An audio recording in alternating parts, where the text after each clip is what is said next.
Kidnap ಮಾಡಿದ್ದ gang arrest. ಉಡುಪಿಯಲ್ಲಿ lockup death ಕೇಸ್ಗೆ twist. ಮೃತನ ಕುಟುಂಬಸ್ಥರ ಆರೋಪ ಏನು? ಹೊಸ ಕಾರಲ್ಲಿ ಕಾರ್ಯಕ್ರಮಕ್ಕೆ ತೆರಳುತ್ತಿದ್ದಾಗ ಆಗಿದ್ದೇನು? ಎಲ್ಲವನ್ನ ನೋಡ್ತಾ ಹೋಗೋಣ ಕರ್ನಾಟಕ ಟಾಪ್ 20ಯಲ್ಲಿ. ಮದುವೆ ಮಂಟಪದಿಂದ ಫೋಟೋಗ್ರಾಫರ್ನನ್ನೇ ಕಿಡ್ನಾಪ್ ಮಾಡಿ ಮಾರಣಾಂತಿಕ ಹಲ್ಲೆ ಮಾಡಿರುವ ಘಟನೆ ಬೆಳಗಾವಿಯಲ್ಲಿ ನಡೆದಿದೆ. 4 ದಿನಗಳ ಹಿಂದೆ ಮದುವೆ ಆರ್ಡರ್ ಅಂತ ಬೆಳಗಾವಿಗೆ ಬಂದಿದ್ದ ಫೋಟೋಗ್ರಾಫರ್ ಉಮೇಶ್ನನ್ನ 4 ಹಿಂಬಾಲಿಸಿಕೊಂಡು ಬಂದು ಕಲ್ಯಾಣ ಮಂಟಪದಿಂದಲೇ ಕಿಡ್ನಾಪ್ ಮಾಡಿದ್ದಾರೆ. ಬಳಿಕ ಬೈಲಹೊಂಗಲ ತಾಲೂಕಿನ ಚಿವಟಗುಂಡಿ ಕ್ರಾಸ್ ಬಳಿ ಕಾರು ನಿಲ್ಲಿಸಿ ಉಮೇಶ್ಗೆ ರಾಡ್ನಿಂದ ಹಲ್ಲೆ ಮಾಡಿ ಜೀವ ಬೆದರಿಕೆ ಹಾಕಿ ಬಿಟ್ಟು ಹೋಗಿದ್ದಾರೆ. ಆರೋಪಿ ಮನೆಯ ಹೆಣ್ಮಕ್ಳಿಗೆ ಕಾಡಿಸ್ತಾ ಇರೋದಾಗಿ ಸುಳ್ಳು ಹೇಳಿ ಉಮೇಶ್ ಮೇಲೆ ಹಲ್ಲೆ ನಡೆಸಿದ್ದಾರೆ. ಆರೋಪಿಗಳ ವಿರುದ್ಧ ಮಾಳಮಾರುತಿ ಠಾಣೆಯಲ್ಲಿ ಉಮೇಶ್ ಕೇಸ್ ಕೊಟ್ಟಿದ್ದಾರೆ. ಘಟನೆ ಸಂಬಂಧ 2 ಮಹಿಳೆಯರು ಸೇರಿ 8 ಜನರನ್ನ ಪೊಲೀಸರು ಬಂಧಿಸಿದ್ದಾರೆ. ಫೋಟೋಗ್ರಫಿ ವೃತ್ತಿ ವೈಷಮ್ಯದಿಂದ ಹಲ್ಲೆ ನಡೆಸಿರುವ ಶಂಕೆ ಮೇಲ್ನೋಟಕ್ಕೆ ವ್ಯಕ್ತ ಆಗಿದೆ. ಉಡುಪಿ ಜಿಲ್ಲೆಯ ಬ್ರಹ್ಮಾವರ ಪೊಲೀಸ್ ಠಾಣೆಯಲ್ಲಿ ನಡೆದ ಲಾಕಪ್ ಡೆತ್ ಪ್ರಕರಣಕ್ಕೆ ಸಂಬಂಧಪಟ್ಟಂತೆ ಸಂತ್ರಸ್ತ ಕುಟುಂಬಗಳು ಸೂಕ್ತ ಪಾರದರ್ಶಕ ತನಿಖೆಗೆ ಕೇರಳ ಸಿಎಂಗೆ ಒತ್ತಾಯಿಸಿದೆ. ನವೆಂಬರ್ 9ನೇ ತಾರೀಕು ಕೇರಳದ ಕೊಲ್ಲಂ ನಿವಾಸಿ ಬಿಜ್ಜು ಮೋನು ಬ್ರಹ್ಮಾವರ ಮಹಿಳೆಗೆ ಕಿರುಕುಳ ಕೊಟ್ಟ ಕೇಸ್ ಸಂಬಂಧ ಠಾಣೆಗೆ ಕರೆತಂದು ವಿಚಾರಣೆ ನಡೆಸಲಾಗಿತ್ತು. ಬಿಜ್ಜು ರಾತ್ರಿ ಸೆಲ್ನಲ್ಲಿ ಕುಸಿದು ಬಿದ್ದು ಮೃತಪಟ್ಟಿದ್ದರು.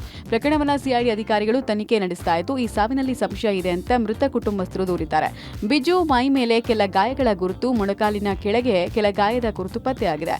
ಬೆಂಗಳೂರಿನ ಸಿಐಡಿ ಇನ್ಸ್ಪೆಕ್ಟರ್ ಸಂದೀಪ್ ಮೇಟಿಗೆ ಪತ್ರದ ಮೂಲಕ ಸೂಕ್ತ ತನಿಖೆ ನಡೆಸಿ ನ್ಯಾಯ ಕೊಡಿಸುವಂತೆ ಕುಟುಂಬಸ್ಥರು ಒತ್ತಾಯಿಸಿದ್ದಾರೆ. ಜೊತೆಗೆ ಅಸಹಜ ಸಾವು ಅಂತ ಕೇರಳ ಮುಖ್ಯಮಂತ್ರಿಗೂ ಕುಟುಂಬಸ್ಥರು ದೂರು ಕೊಟ್ಟಿದ್ದಾರೆ. ಸೇಫ್ ಸಿಟಿ ಆಗಿದ್ದ ಸಿಲಿಕಾನ್ ಸಿಟಿ ಈಗ ಡೇಂಜರ್ ಸಿಟಿ ಆಗಿದೆ. ಯಾವಾಗ ಎಲ್ಲಿ ಮರ ಬೀಳುತ್ತೋ, ಯಾವಾಗ ಗುಂಡಿ ಬೀಳುತ್ತೋ ಗೊತ್ತಿಲ್ಲ. ಈಗ ಈ ಸಾಲಿಗೆ ನಮ್ಮ ಮೆಟ್ರೋ ಕೂಡ ಸೇರಿದೆ. ನಿನ್ನೆ ಬೆಳಗ್ಗೆ ಮೈಸೂರು ರೋಡ್ನಲ್ಲಿ ಚಲಿಸ್ತಾ ಇದ್ದ ಕಾರಿನ ಮೇಲೆ ಮೆಟ್ರೋ ಸಿಮೆಂಟ್ ಕಲ್ಲು ಕಳಚಿ ಬಿದ್ದಿದ್ದು ಎಸ್ಯುವಿ 700 ಕಾರ್ನ ಫ್ರಂಟ್ ಗ್ಲಾಸ್ ಹಾಗೂ ರೂಫ್ ಡ್ಯಾಮೇಜ್ ಆಗಿದೆ. ಕಾರಲ್ಲಿದ್ದವರು ಕ್ಷಣಕಾಲ ಆತಂಕಗೊಳಗಾಗಿದ್ದಾರೆ. ಯಲಹಂಕದ ಬಾಗ್ಲೂರಿನಿಂದ ಮೈಸೂರು ಕಾರ್ಯಕ್ರಮಕ್ಕೆ ನವೀನ್ ಮತ್ತು ಕುಟುಂಬಸ್ಥರು ಹೋಗ್ತಾ ಇದ್ದಾಗ ಘಟನೆ ನಡೆದಿದೆ. ಕಾರ್ ತೆಗೆದುಕೊಂಡು ಇನ್ನೂ 1 ತಿಂಗಳು ಕೂಡ ಆಗಿಲ್ಲ. ಪರಿಹಾರ ಬೇಕು ಅಂತ ಬ್ಯಾಟರಾಯನಪುರ ಪೊಲೀಸ್ ಠಾಣೆಯಲ್ಲಿ ದೂರು ದಾಖಲಿಸಿದ್ದಾರೆ. ದೂರು ಕೊಡ್ತಾ ಇದ್ದ ಹಾಗೆ ಮೆಟ್ರೋ ಸಿಬ್ಬಂದಿ ಸ್ಥಳಕ್ಕೆ ಆಗಮಿಸಿ ಘಟನೆ ಬಗ್ಗೆ ನವೀನ್ರಿಂದ ಮಾಹಿತಿ ಪಡೆದು ಮುಂದಿನ ಕ್ರಮ ಕೈಗೊಳ್ಳುವುದಾಗಿ ಭರವಸೆ ಕೊಟ್ಟಿದ್ದಾರೆ. ಆ ಟ್ರೈನ್ ಪಾಸ್ ಆಯಿತು ಸರ್. ಜಸ್ಟ್ ಟ್ರೈನ್ ಪಾಸ್ ಆಗಿದ್ದೆ ಆ ವೈಬ್ರೇಷನ್ಗೆ ಅದು ಮೇಲಿಂದ ಕೆಳಗಡೆ ಬಿತ್ತು ಸರ್. ಆ ಬಿದ್ದಿದ್ದ ಫೋರ್ಸ್ಗೆ ನಮ್ಮದು ಫ್ರಂಟ್ ಎಕ್ಸಿವಿ ಕಾರ್ ಸರ್, ನಮ್ಮದು ಫ್ರಂಟ್ ಗ್ಲಾಸ್ ಎಲ್ಲ ಸ್ಮ್ಯಾಶ್ ಆಗಿದೆ. ಅದು ಮತ್ತು ಸನ್ ರೂಫು ಇದೆಲ್ಲ ಸ್ಮ್ಯಾಶ್ ಆಗಿದೆ ಸರ್. ಹೋಗ್ತಾ ರೋಡಲ್ಲಿ ಟ್ರೈನ್ ಪಾಸ್ ಆಯಿತು. ಟ್ರೈನ್ ಪಾಸ್ ಆಗೋ ಮೂಮೆಂಟಲ್ಲಿ ಮೇಲೆಯಿಂದ ಕಲ್ಲು ಬಿದ್ದಿದೆ. ಅಲ್ಲಿಂದ ಆ ಗ್ಲಾಸ್ ಎಲ್ಲ ಚೇಂಜ್ ಆಗಿದೆ. ಒಳಗಡೆ ಇದೆಲ್ಲ ಫ್ರಂಟ್ ಗ್ಲಾಸು ಫುಲ್ಲು ಇದಾಗಿದೆ. ತಿರ್ಗಿ ಮೇಲೆ ರೂಫ್ ಗ್ಲಾಸ್ ಅದು ಹೋಗಿದೆ. ಆ ಥರ ಆಗಿ ಗಾಡಿ ಸೈಡ್ಗಾಗಿ ನಾವು ಮೇಲೆ ನೋಡ್ರೆ ಮೇಲೆ ಕಲ್ಲು ಬಿದ್ದಿದೆ. ಮಹಾರಾಷ್ಟ್ರ ಮುಖ್ಯಮಂತ್ರಿ ಏಕನಾಥ್ ಶಿಂದೆ ಸಿಎಂ ಸ್ಥಾನಕ್ಕೆ ರಾಜೀನಾಮೆ ನೀಡಿದ್ದಾರೆ. ವಿಧಾನಸಭಾ ಫಲಿತಾಂಶದ ಬಳಿಕ ಇಂದು ಬೆಳಗ್ಗೆ ರಾಜ್ಯಪಾಲ ಸಿಪಿ ರಾಧಾಕೃಷ್ಣನ್ ಅವರನ್ನ ಭೇಟಿ ಮಾಡಿ ರಾಜೀನಾಮೆ ಸಲ್ಲಿಸಿದರು.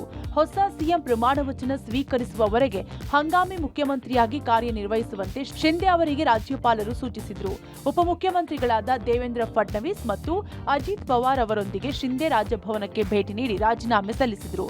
ಮಹಾರಾಷ್ಟ್ರ ವಿಧಾನಸಭೆಯ ಅವಧಿ ನವೆಂಬರ್ 26ಕ್ಕೆ ಕೊನೆಗೊಳ್ಳಲಿದೆ. ಬಿಜೆಪಿ, ಶಿಂದೆ ನೇತೃತ್ವದ ಶಿವಸೇನೆ ಮತ್ತು ಅಜಿತ್ ಪವಾರ್ ಅವರ ಎನ್ಸಿಪಿಯ ಮಹಾಯುತಿ ಮೈತ್ರಿಕೂಟವು 288 ಸದಸ್ಯ ಬಲದ ವಿಧಾನಸಭೆಯಲ್ಲಿ 230 ಸ್ಥಾನಗಳೊಂದಿಗೆ ಭಾರೀ ಗೆಲುವು ಸಾಧಿಸಿದೆ. ಆದರೂ ಮುಂದಿನ ಸಿಎಂ ಯಾರಾಗಬೇಕೆಂಬುದರ ಬಗ್ಗೆ ಆಡಳಿತಾರೂಢ ಒಕ್ಕೂಟದ ನಾಯಕರಲ್ಲಿ ಇದುವರೆಗೆ ಒಮ್ಮತ ಮೂಡಿಲ್ಲ. ಚನ್ನಪಟ್ಟಣ ಉಪಚುನಾವಣೆಯ ಸೋಲಿನ ಬಳಿಕ ಜೆಡಿಎಸ್ನಲ್ಲಿ ಅಸಮಾಧಾನ ತೀವ್ರವಾಗಿ ಸ್ಫೋಟಗೊಂಡಿದೆ. ಅದರಲ್ಲೂ ಮೈಸೂರು ಭಾಗದ ಪ್ರಬಲ ನಾಯಕರಾದ ಜಿಟಿ ದೇವೇಗೌಡ ಹಾಗೂ ಮಾಜಿ ಸಚಿವ ಸಾರಾ ಮಹೇಶ್ ಮಧ್ಯೆ ಕಿತ್ತಾಟ ಜೋರಾಗಿದೆ. ನನ್ನನ್ನ ಪ್ರಚಾರಕ್ಕೆ ಕರೆದೇ ಇಲ್ಲ ಅಂತ ಹೇಳಿಕೆ ಕೊಟ್ಟಿರುವ ಜಿಟಿ ದೇವೇಗೌಡರಿಗೆ ಮತ್ತೆ ಸಾರಾ ಮಹೇಶ್ ತಿರುಗೇಟು ಕೊಟ್ಟಿದ್ದಾರೆ. ನಾನು ಸುಳ್ಳು ಹೇಳ್ತಾ ಇಲ್ಲ, ಖುದ್ದು ದೇವೇಗೌಡರೇ ಕರೆ ಮಾಡಿ ಜಿಟಿಡಿಗೆ ಆಹ್ವಾನ ಕೊಟ್ಟಿದ್ರು. ಸುಳ್ಳು ಹೇಳೋದನ್ನ ಜಿಟಿ ದೇವೇಗೌಡರು ನಿಲ್ಲಿಸಲಿ. ನನ್ನಿಂದ ತೊಂದರೆ ಆಗಿದ್ರೆ ನಾಳೆಯೇ ಸಾರ್ವಜನಿಕ ಜೀವನದಿಂದ ದೂರ ಆಗ್ತೀನಿ ಅಂತ ಸಾರಾ ಮಹೇಶ್ ಸ್ಪಷ್ಟಪಡಿಸಿದ್ದಾರೆ. ಇನ್ನೊಂದು ಕಡೆ ನಿಖಿಲ್ ಸೋಲಿಗೆ ಹಣದ ಹೊಳೆಯ ಕಾರಣ ಆಗಿದ್ದು ನಿಖಿಲ್ಗೆ ಒಳ್ಳೆ ಭವಿಷ್ಯ ಇದ್ದು ನಾವೆಲ್ಲ ಅವರೊಂದಿಗೆ ಇದ್ದೇವೆ ಅಂತ ಮಾಜಿ ಸಚಿವ ನಾರಾಯಣಗೌಡ ಹೇಳಿಕೆ ಕೊಟ್ಟಿದ್ದಾರೆ. ಒಬ್ಬರಾದರೂ ಕೂಡ ನನಗೆ ಬನ್ನಿ ಅಂತ ಒಂದು ದೂರವಾಣಿ ಮೂಲಕ ನಮ್ಮ ರಾಷ್ಟ್ರೀಯ ಅಧ್ಯಕ್ಷ ದೇವೇಗೌಡರಾಗಲಿ, ಕುಟುಂಬದವರು ಯಾರಾದರೂ ಒಬ್ಬರಾದರೂ ಕೂಡ, ಪಕ್ಷದವರಾದರೂ ಸರಿ, ರಾಜ್ಯ ಮಟ್ಟದ ಎಲ್ಲ ನಾಯಕರುಗಳು ಕೂಡ ಇದ್ದರು. ಯಾರೊಬ್ಬರೂ ನನಗೆ ನೀವು ಯಾಕೆ ಬಂದಿಲ್ಲ, ಬರಬೇಕು ಬನ್ನಿ ಅಂತಲಾರು ಕರೀಲಿಲ್ಲ. ಅವತ್ತು ನಮ್ಮ ಕನ್ವೆನ್ಷನ್ ಸೆಂಟರ್ಗೆ ಜಡ್ಜ್ ಅವ್ರ ಸಂಬಂಧಿಕರ ಮದುವೆ ಸಂದರ್ಭದಲ್ಲಿ ಅವತ್ತು ಕೂಡ ಆಂಜನೇಯಗೌಡರು ಫೋನ್ ಮಾಡಿದ್ದಾರೆ, ಬ್ಯಾಂಗ್ಳೂರ್ಲಿದ್ದಾರೆ ಅಂತ ಅವ್ರ PA ಹೇಳಿದ್ದಾರೆ. ಮತ್ತೆ ಈ ಚುನಾವಣೆಗೆ ದೇವೇಗೌಡರು ಸಾಹೇಬ್ರೆ ಕರೆದಿದ್ದಾರೆ. ಅವರೇ ಹೇಳ್ತಾರೆ PA ಬಿಸಿ ಇದ್ದಾರೆ ಸರ್, ವಾಪಸ್ ಮಾಡಿಸ್ತೀನಿ ಅಂತ ಹೇಳಿದ್ದಾರೆ. ಮತ್ತೆ ಮಾಡಿಸಿಲ್ಲ. ಕಾಲ್ ಡೀಟೇಲ್ಸ್ ಇರಲ್ವಾ? ಸರ್ಕಾರ ಹಣದ ಸಮುದ್ರವನ್ನೇ ಹರಿಸಿದ್ದಾರೆ. ಮೂರನ್ನು ಗೆಲ್ಲುವಂತ ಅವಕಾಶ ನಮ್ಗಿದೆ ಅಂತೇಳಿ ಇದು ಇದೇ ರೀತಿ ಇರಲ್ಲ. ಮುಂದೆ ಚೇಂಜಸ್ ಆಗುತ್ತೆ, ಭವಿಷ್ಯ ಇದೆ ಮುಂದಕ್ಕೆ. ನಿಖಿಲ್ ಕುಮಾರಸ್ವಾಮಿ ಅವ್ರಿಗೆ ನಾವೆಲ್ಲ ಅವ್ರ ಜೊತೆ ಇದ್ದೀವಿ ಅಂತ ಹೇಳಿಕ್ ಬಯಸ್ತಾರೆ. ಇತ್ತೀಚೆಗೆ ಆಹಾರ ಅರಸಿ ಕಾಡು ತೊರೆದು ನಾಡಿನತ್ತ ಬರುತ್ತಿರುವ ಚಿರತೆಗಳ ಸಂಖ್ಯೆ ಹೆಚ್ಚಾಗಿದೆ. ಕೆಲವು ದಿನಗಳ ಹಿಂದಷ್ಟೇ ಬೆಂಗಳೂರಿಗರ ನಿದ್ದೆ ಕೆಡಿಸಿದ್ದ ಚಿರತೆಯನ್ನ ಅರಣ್ಯ ಇಲಾಖೆ ಸೆರೆ ಹಿಡಿದಿದ್ರು. ಈಗ ತುಮಕೂರು ಜಿಲ್ಲೆ ಕೊರಟಗೆರೆ ತಾಲೂಕಿನ ಪಾತಗಾನಹಳ್ಳಿ ಗ್ರಾಮದಲ್ಲಿ ಆಹಾರ ಅರಸಿಕೊಂಡು ಬಂದ 3 ಚಿರತೆಗಳ ಗುಂಪು ಕಾಣಿಸಿಕೊಂಡಿದೆ. ಗ್ರಾಮದ ನಂಜುಂಡಪ್ಪ ಎಂಬುವರ ತೋಟದ ಮನೆಯ ಕಾಂಪೌಂಡ್ನಲ್ಲಿ 3 ಚಿರತೆಗಳು ಓಡಾಟ ನಡೆಸಿವೆ. ಚಿರತೆಗಳ ಓಡಾಟದ ದೃಶ್ಯ ಸಿಸಿಟಿವಿಯಲ್ಲಿ ಸೆರೆಯಾಗಿದೆ. ಚಿರತೆ ಗುಂಪು ಕಂಡು ಗ್ರಾಮಸ್ಥರು ಭಯಭೀತರಾಗಿದ್ದಾರೆ. ಕೂಡಲೇ ಚಿರತೆ ಸೆರೆ ಹಿಡಿಯುವಂತೆ ಅರಣ್ಯ ಇಲಾಖೆಗೆ ಒತ್ತಾಯ ಮಾಡಿದ್ದಾರೆ. ರಾಜಧಾನಿ ಬೆಂಗಳೂರಿನಲ್ಲಿ ದಿನೇ ದಿನೇ ಚಳಿ ಹೆಚ್ಚಾಗ್ತಾ ಇದ್ದು ನಗರದ ತಾಪಮಾನ 12 ಡಿಗ್ರಿಗೆ ಕುಸಿಯುವ ಸಾಧ್ಯತೆ ಇದೆ. ಸಿಲಿಕಾನ್ ಸಿಟಿಯಲ್ಲಿ ದಿನ ಕಳೆದ ಹಾಗೆ ಚಳಿ ಜಾಸ್ತಿ ಆಗ್ತಾ ಇದ್ದು ಇದೀಗ ಹೊರಗಡೆ ಹೋಗುವಾಗ ಸ್ವೆಟರ್, ಕೈಗೆ ಗ್ಲೌಸ್, ಕಾಲಿಗೆ ಸಾಕ್ಸ್ ಹಾಕುವ ಪರಿಸ್ಥಿತಿ ಉಂಟಾಗಿದೆ.